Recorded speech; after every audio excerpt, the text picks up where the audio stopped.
Sumo Deadlifts. With this, you want the weight to be right in between, like where the arches of your feet are.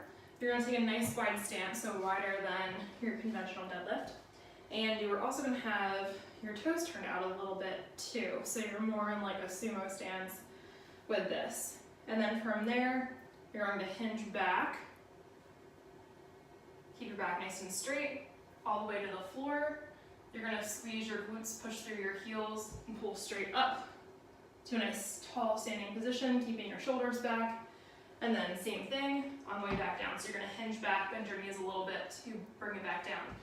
And then repeat. So you shouldn't feel this in your lower back. It should be more so your glutes. So your glutes, your hamstrings. Since you are turning your toes out a little bit, it's going to get your quads and your inner thighs a little bit more than a conventional deadlift where you're facing more like this. If you are feeling it in your back might either not be straight enough, or it might just be that the weight is too low onto the floor. So you can always take like a book or a couple books or a step or something to bring it up off the floor a little bit. That way you're not having as many issues, or if you feel like your hips are pinching and it's too low, one of those things can help if you bring the floor up to you a little bit more.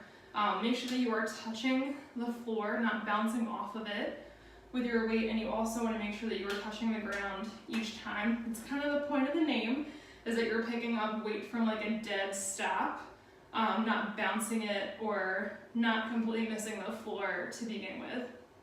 You can totally do this with a barbell. I just don't have one at my house. But you would get the same setup, so nice wide stance. You can do, if you're pulling heavy, you can do like your little mixed grip, or you can just grab overhand, either way is fine. Same idea, you're gonna hinge back all the way down to the floor, have it rest on the floor for a second, and then pull straight up, again, keeping your shoulders back, don't let the weight pull you forward.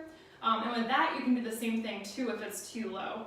You can always take plates and stack it underneath of the plates on the end of your barbell and just bring it up a little bit if you need to make that a little bit more comfortable for you.